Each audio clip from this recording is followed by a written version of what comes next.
Mire, vamos a profundizar en este tema de los cortes al suministro de la energía eléctrica. ¿Cuáles son los alcances de todo esto? Y la pregunta de fondo es, ¿se pudo haber evitado una contingencia como esta? Le agradezco mucho a Gonzalo Monroy, director general de la consultoría energética GMEC, que nos acompaña hoy para poder platicar de estos temas. Querido Gonzalo, ¿cómo estás? Mi querida Magda, muy buenas tardes, muchas gracias. Oye, platícanos, por favor. Creo que es la pregunta central. ¿Se pudieron haber evitado estos cortes? ¿Se pudo haber evitado la contingencia que vivimos ayer aquí en nuestro país? Yo te diría de que se pudo haber mitigado. Hay que entender de que este no es un fenómeno que únicamente está pasando en México o nada más en Texas. Cuando uno ve el tamaño de esta tormenta invernal que va prácticamente desde el Ártico, pasando por Canadá, la mitad de Estados Unidos hasta llegar al sur de Matamoros, en la parte de Tamaulipas, nos damos cuenta que ese es un fenómeno regional de muy gran alcance. Estamos viendo unos efectos visibles del cambio climático, esos climas extremos. Habiendo dicho eso, no hay forma de protegerse el 100%, pero sí hay forma de mitigar este tipo de cosas. Se pueden mitigar de diferentes formas. Una, no haber dejado CFE expuesto en la forma del precio, un precio del gas natural que se elevó de los $3.50 el millón de BTU el jueves a cerrar por arriba de los $150 la tarde de ayer. También justamente haber asegurado, y esa es una política que se ha abandonado por los últimos, yo diría, 40, 50 años, que es el almacenamiento de gas natural. Ese es un gran pendiente de infraestructura, no es tan atractivo como construir una refinería o una planta eléctrica, pero que es esencial para la estabilidad del sistema. Hay que entender que esto no es que hayan fallado CFE o haya fallado los privados, en realidad es una falla del sistema en su conjunto. Hoy, te lo puedo ir adelantando, no tenemos gas natural y por ende en las plantas del ciclo combinado, sobre todo las del norte del país, todo lo que es Vallehermoso en Tamaulipas, Monterrey, también lo que tenemos en Chihuahua, en el Sauce y en Samalayuca, no tienen gas natural para operar. Sin ese gas, las plantas van a seguir paradas y te puedo ir adelantando, no vamos a seguir viendo cortes para mandar algo de electricidad del centro del país hacia el norte de la República. ¿Cuánto tiempo va a durar? Hasta que se disipe la tormenta que está azotando en Norteamérica. Esto, en el mejor de los casos, ocurrirá al mediodía del jueves, así que todavía faltan varios días de varios cortes en una muy buena parte del territorio nacional. Uy, qué delicado, ¿no? Nos dices en ese momento que hasta el jueves y bueno, el clima me queda clarísimo que en muchas ocasiones no tiene palabra de honor, ¿no? No sabemos realmente cuánto tiempo se va a prolongar esta tormenta que se está viviendo allá en Estados Unidos. Sin embargo, pues aquí también nos dejas ver un asunto sumamente delicado y que creo que se ha venido señalando, incluso desde que se dio aquella reforma energética, si no mal recuerdo, justo se hablaba de esta parte del suministro, que verdaderamente México no ha generado todo lo necesario para poder estar suministrando los diferentes combustibles, no hablemos nada más en concreto del gas natural. Y eso me deja ver que también ya se están empezando a presentar algunos problemas de abastecimiento de gas natural en algunas entidades. Leía por ahí a través de algunas cuentas de Twitter que podría empezarse a presentar también en Querétaro. Es correcto, justamente hay que entender claramente que las rutas del norte, el gran gasoducto de los Ramones, el ducto de 48 pulgadas que corre por San Fernando, en este momento tienen muy baja utilización de gas natural. Hoy México está tomando gran parte de su gas natural por el ducto marino, ese que se quejaba tanto Manuel Bartlett y lo llegó a llamar leonino, hoy es la razón por la cual Veracruz y buena parte del centro del país tienen las luces prendidas. En este caso también hay que señalar claramente que Pemex ha decaído justamente su producción, te lo voy a dar de una manera muy sencilla, 50%, o sea, ha desplomado a la mitad de 2014 a la fecha en 2020. Pemex ha abandonado prácticamente la producción de gas natural para ir buscando la parte del petróleo y en el petróleo también, por desgracia, la producción sigue cayendo. Claro. Así que en ese sentido estamos viendo, muy bien lo apuntas Magda, una correlación de tormenta perfecta que no alcanza para solucionar este problema. Dime una cosa, Gonzalo, y si esto vuelve a ocurrir, ¿de dónde vamos a sacar la materia prima pues, para poder seguir generando energía eléctrica? Una buena parte, Magda, y es ahí donde también hay que reconocer de que CFE en administraciones anteriores tenía una idea de cómo ir tratando de solucionar este problema, que es un problema de fondo. Una parte de eso, incluso ayer lo retomó CFE, es hacer compras de gas natural licuado y meterlas a través de las terminales de Altamira que tenemos en el Golfo y la otra por Manzanillo. Estas van a dar justamente una parte de gas en el sistema, un gas que todavía en este momento es insuficiente. Así que en ese sentido vamos a ver que todavía va a haber luz confiable, va a haber un suministro confiable de electricidad en la zona centro y occidente del país, sí, con los cortes, como les te mencionaba, para seguir mandando un poco de electricidad al norte del país, que hasta que esto todavía por desgracia faltan algunos días para resolverse.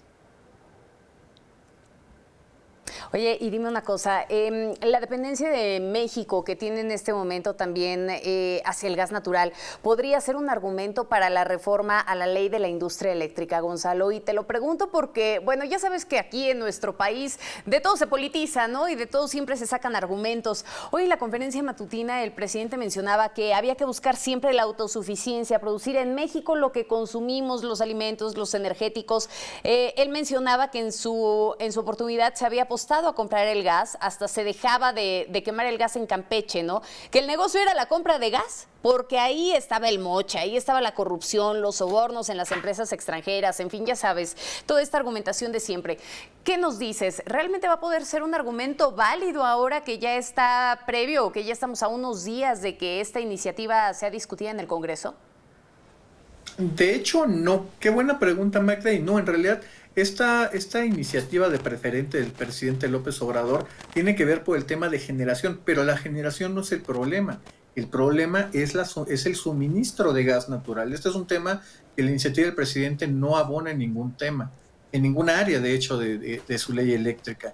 Por otro lado, es muy interesante esa declaración de hoy del presidente, cuando justamente el año 2019, cuando se estaba hablando de la renegociación de los gasoductos, él mismo reconocía que se tenía el acceso al gas más barato del mundo. Él mismo lo estaba elogiando, ese tipo de estrategias. ¿Qué es lo que hace falta? Sí, una estrategia robusta de varios frentes, sí, invertir en el almacenamiento de gas natural, sea en domos salinos como los que hay en Tuzandépetl, Veracruz, o en campos abandonados por Pemex en el norte, en la cuenca de Burgos, o bien también cómo va a ser la estrategia para que Pemex regrese a producir gas natural. Y entonces, inevitablemente, también te lo puedo asegurar que es gran parte de esta tragedia, México tiene el sexto potencial más grande del mundo en gas natural, cuando lo desarrollamos a través del fracking que el presidente mismo se opone. Así que en ese sentido estamos en una situación irresoluble a menos que cambie de parecer el mandatario.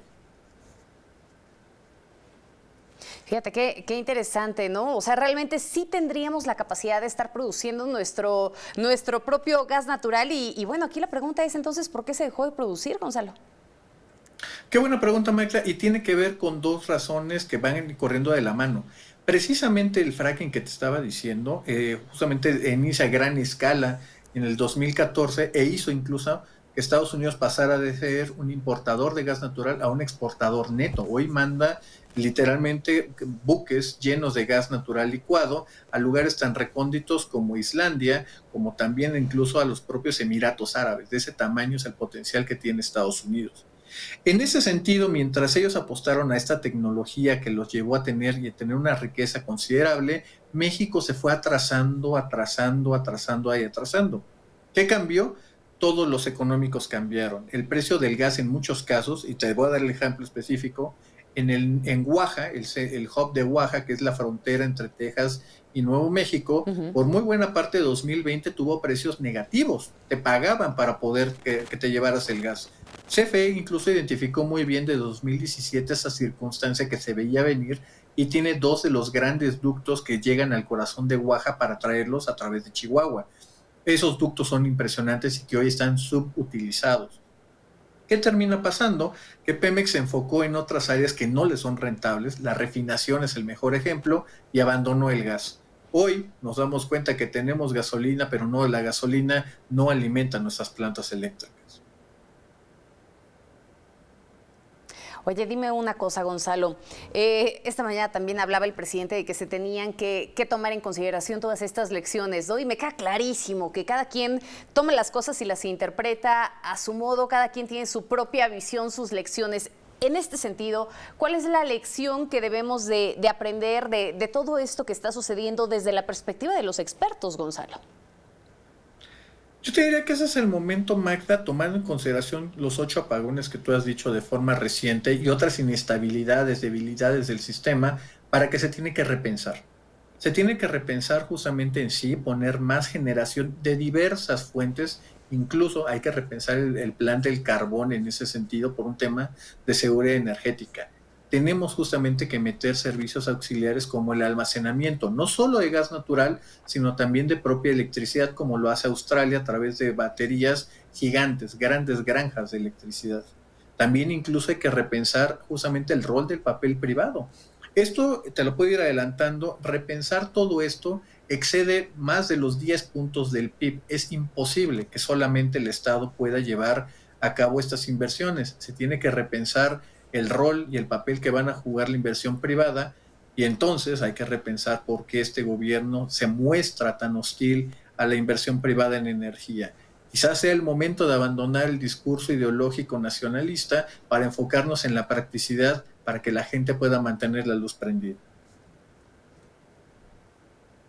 Momento de abandonar el discurso ideológico. Me quedo con eso, Gonzalo. Qué buena reflexión. Que me parece que detrás de todo esto, detrás de esa parte ideológica, pues también estamos viendo esta propuesta de iniciativa en donde se pretende pues presentar ya esta contrarreforma energética sin de pronto tener perfectamente bien medidas cuáles pueden ser las consecuencias.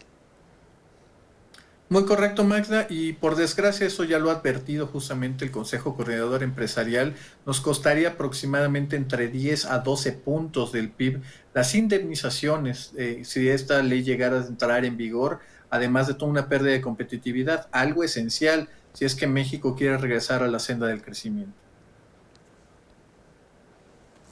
Leía por ahí que dentro de todo esto lo que verdaderamente se está jugando dentro de esta iniciativa realmente es el rol que van a jugar los privados en la generación de energía y no la generación de energía en sí misma. Muchísimas gracias, querido Gonzalo. Como siempre, es un gusto poder platicar contigo.